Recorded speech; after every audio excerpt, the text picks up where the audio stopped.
Hello दोस्तों, मेरा नाम आर्या मनोरथ है। भारत नवनिर्माण ट्रस्ट के मैनेजिंग डायरेक्टर के रूप में पदासीन है। अभी हमारे समक्ष board of member, Bharat Navnirman trust के बोर्ड ऑफ मेंबर में से एक चंद्रशेखर कुमार जी उपलब्ध हैं और सेंटर डायरेक्टर पातेपुर मंटू जी उपलब्ध हैं। इन लोगों के मन में कुछ सवाल है जिसका जवाब आप लोगों को भी जानना अति आवश्यक है। तो चंद्रशेखर जी, क्या सवाल आपके अंदर? जी, मैंने आपका कई वीडियो देखा है इस कोविड-19 का। तो मेरा सवाल ये है कि आज बिहार में लॉकडाउन है और वेस्ट बंगाल में क्यों नहीं है? क्योंकि वहाँ इलेक्शन है। जी हाँ, बिल्कुल आपका प्रश्न भी वाजिब है कि क्या ये कोविड-19 सिर्फ बिहार, झारखंड, दिल्ली के लिए ही है सीमित, वेस्ट बंगाल के लिए नहीं है। चूंकि वेस्ट बंगाल में भी इलेक्शन है तो वहां पे किसी भी प्रकार का कोई लॉकडाउन नहीं है। कुछ दिन पहले भी बिहार में, जब पिछले साल की बात है, जब इलेक्शन का टाइम आया था तो लॉकडाउन हटा दिया गया था। तो कहीं ना कहीं ये राजनीति मुद्दा है। ये लॉकडाउन स्पष्ट रूप से लग रहा है कि ये राजनीति मुद्दा है। गवर्नमेंट से, सरकार से कोई सवाल ना करे, चूंकि गवर्नमेंट अपने सिस्टम को रन करने में असक्षम है, व्यवस्था नहीं उपलब्ध करवा पा रही है। अच्छे अच्छे भाषण तो दे सकते हैं लेकिन काम नहीं कर सकते हैं। तो काम कर नहीं पा रहे हैं तो क्या करेंगे? एक बहाना बनाकर लॉकडाउन को और सभी के सामने रख दिए हैं। तो ये बात तो है। और एक सवाल है सर, सरकार तो व्यवस्था नहीं दे रही है शिक्षा का ऑनलाइन, आपने जिक्र किया है वीडियो में, तो इसमें आप क्या सहायता कर सकते हैं? बिल्कुल, भारत नवनिर्माण ट्रस्ट सभी विद्यार्थियों के लिए, वो सीनियर लेवल हो, प्रोफेशनल हो या जिस लेवल के, हायर सेकेंडरी हो, प्रत्येक लेवल के छात्रों के लिए Arya training centre apps develop की है जो कंप्लीट रूप से निःशुल्क है, जो फुल्ली निःशुल्क है कोविड-19 तक। कोविड-19 के बाद ही इसका जो चार्जेस लगेगा वो लगेगा। लेकिन अभी जो ये आपातकालीन स्थिति है, इस स्थिति को देखते हुए सरकार, भारत सरकार और बिहार सरकार के निकम्मेपन को देखते हुए भारत नवनिर्माण ट्रस्ट ने इस ऐप्स को, इस पढ़ाई को बिल्कुल निःशुल्क कर दिया है, जिससे छात्र को लाभ होगा। और कोई सवाल? सर, आपसे हमें एक सवाल ये है कोविड-19 के ऊपर कि अगर जैसे एक्टर्स हो गया, लीडर हो गए या बड़े बड़े उद्योगपति हो गए, उन लोगों के कोरोना होता है तो वो बहुत जल्द सही हो जाते हैं, लेकिन हमारे गरीब मजदूर किसान हो, अगर उन्हें कोरोना होता है तो वो कोरोना होते होते वो क्यों मर जाते हैं? इसका सीधा सीधा जवाब है। एक तो आपको हम बतला चुके हैं, पहले भी वीडियो में आपने देखा होगा, तो उसमें देखे होंगे कि सरकारी स्वास्थ्य व्यवस्था है बिहार सरकार का, वो बिल्कुल ही भ्रष्ट हो चुका है। कहीं से, किसी भी एंगल से सरकारी अस्पताल का स्थिति जायज नहीं है। कुछ दिन पहले ही हम लोग गए हुए थे कोविड-19 का रिपोर्ट लाने के लिए। एक व्यक्ति थे जिनका रिपोर्ट लाने के लिए गए हुए थे। 10 दिन हो गया और अभी तक उसका रिपोर्ट नहीं मिला। ये हमारे निजी बिहार में वैशाली जिला है और वैशाली जिला में महुआ प्रखंड का जो आपका ये स्वास्थ्य अस्पताल है, उस अस्पताल का ये स्थिति है। अब सोचिए जरा सा कि जिस जगह पर रिपोर्ट आने में 10 दिन से ऊपर लग जाए जी, तो वो मरेंगे नहीं तो जिंदा रहेंगे। दूसरी नंबर एक और बात, कोविड-19 जो होता है वो रोग प्रतिरोधक क्षमता जो शरीर का होता है, इम्यूनिटी सिस्टम के घटने के कारण कोविड-19 अटैक भी करती है और कोविड-19 अटैक भी करती है और उसका साइड इफेक्ट भी होता है और इंसान मरता भी है। जैसे जैसे आपके शरीर में वो रोग प्रतिरोधक क्षमता घटेगी, वैसे वैसे सारे बीमारियों का जकलन हो जाता है और वो आदमी मर जाता है। वो तो सर समझ रहे हैं, आपकी बात हम समझ लिए, लेकिन कहने का मतलब ये है जो एक्टर्स को, हीरो को और नेता को, उसे कोरोना सही हो जा रहा है, लेकिन हम गरीब मजदूर को क्यों नहीं सही हो रहा है? मैं आपको बतलाया ना कि क्योंकि गरीब मजदूर जो हैं उनके पास अच्छा पैसा है नहीं, तो वो प्राइवेट जो होते हैं, मतलब या एम्स वगैरह जो होता है, बड़े बड़े जो अस्पताल हैं वहाँ नहीं जा पाते हैं। ठीक है, नहीं जा पाते हैं ना।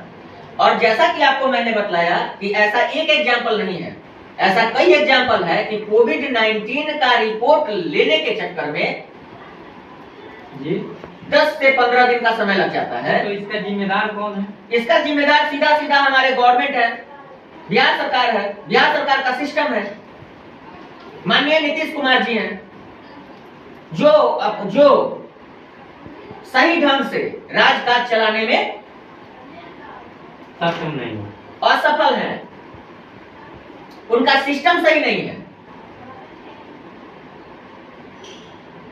मैं कह रहा हूं कि ये हमारा ऑर्गेनाइजेशन है ना जी। इसमें आप सेंटर डायरेक्टर हैं, ये बोर्ड ऑफ मेंबर हैं और इस ढंग का लगभग 547 कर्मी ऑल ओवर भारत में हमारे लिए कार्यरत हैं। ठीक है, ठीक है। अब अगर किसी सेंटर पे कोई प्रॉब्लम आता है, अगर किसी सेंटर पे कोई प्रॉब्लम आता है तो उसका जिम्मेदार कौन होता है? आप हैं। 100% हम हैं, इसलिए क्योंकि अगर सेंटर डायरेक्टर कोई प्रॉब्लम करता है तो तुरंत मुझे संज्ञान लेना चाहिए, अति शीघ्र मुझे संज्ञान इसका लेना चाहिए। हमारे जितने भी सिस्टम वर्कर्स हैं, पदाधिकारीगण हैं, उनसे तुरंत औचक मीटिंग करके पिछली साल कोविड-19 में समय दिए हम लोग। थाली बजाने का है थाली बजाएं, ताली बजाने का है ताली बजाएं, दिया जलाने के लिए कहा है दिया जलाएं। आप हमको जैसे नचाते गए वैसे नाचते गए, इसलिए क्योंकि हम भी अवगत नहीं थे। दरअसल ये बिल्कुल ही मतलब ढोंगी इसको कहा जा सकता है कि ढोंगियों की सरकार है, जो जनता को सिर्फ और सिर्फ बेवकूफ बनाने का काम कर रही है। मैं ऐसा इसलिए बोल रहा हूं, मैं पहले इस ढंग से नहीं बोलता था। गवर्नमेंट का इज्जत करता हूं, संविधान का इज्जत करता हूं, लेकिन संविधान को सुचारू रूप से संचालित न करने वाले व्यक्ति का बिल्कुल समर्थन मैं नहीं करता हूं। संविधान के मुताबिक सही ढंग से सुचारू रूप से चलाने के लिए ही राजनेता को हम लोग पदासीन किए हैं। कोई भी राजनेता हो, किसी देश का हो, किसी स्टेट के हो, है ना। यही बात है। और कोई अगर सवाल हो तो? जी, मेरे सवाल को जवाब देने के लिए बहुत बहुत धन्यवाद। आप संतुष्ट हैं हमारे जवाब से? जी, संतुष्ट हैं। इसलिए क्योंकि ये 100% परफेक्ट है कि अगर राजनेता, एक्टर, वो उन लोगों के पास अथाह पैसा है, बहुत सारा लूट के रखे हुए हैं गरीब जनता से, तो वो बड़े बड़े अस्पताल में जा सकते हैं, उनका रिपोर्ट भी 24 घंटे के अंदर आता है। लेकिन 15 दिन 20 दिन लग जाता है यहाँ पर एक रिपोर्ट आने में कोविड-19 का। तो जब 15 दिन तक रिपोर्ट ही नहीं आएगा तो पता ही नहीं चल पाएगा ना, आदमी नहीं कर पाएगा। उसके बाद क्वारंटाइन सेंटर बनाने की बात थी।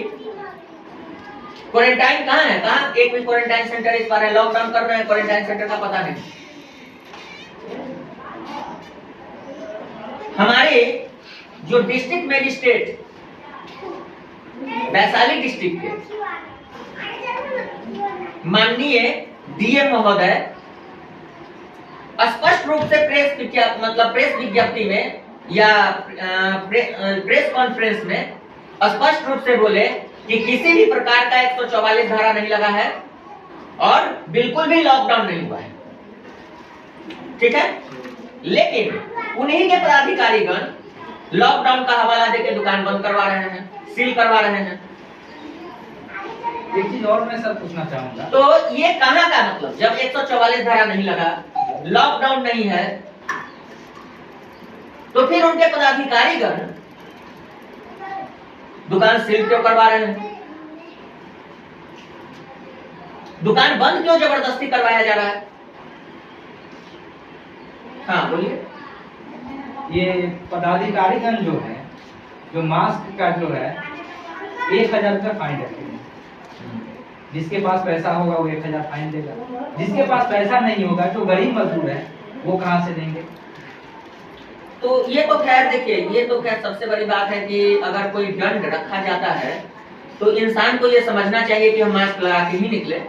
ऐसा नहीं है कि हम, ऐसा भी हो सकता है सर कि वो कुछ मास्क रखे जिनके पास ना हो। बिल्कुल ऐसा तो चाहिए। अब क्या बताएं आपको हम, गवर्नमेंट ही सही नहीं है तो उनको क्या कहा जा सकता है?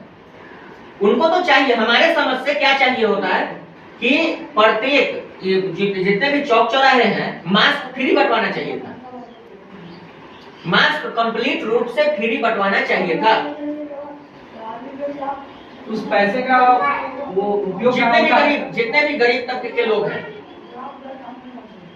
तो खैर ये हम लोग अपेक्षा नहीं कर पाएंगे गवर्नमेंट से, इसलिए नहीं कर पाएंगे क्योंकि इनके विषय में जितना बोला जाए उतना कम है। अगर इतना ही सोच समझ रहा था तो लॉकडाउन किए, स्कूल बंद किए, कॉलेज बंद किए, ऑनलाइन एजुकेशन की व्यवस्था भी कर देते।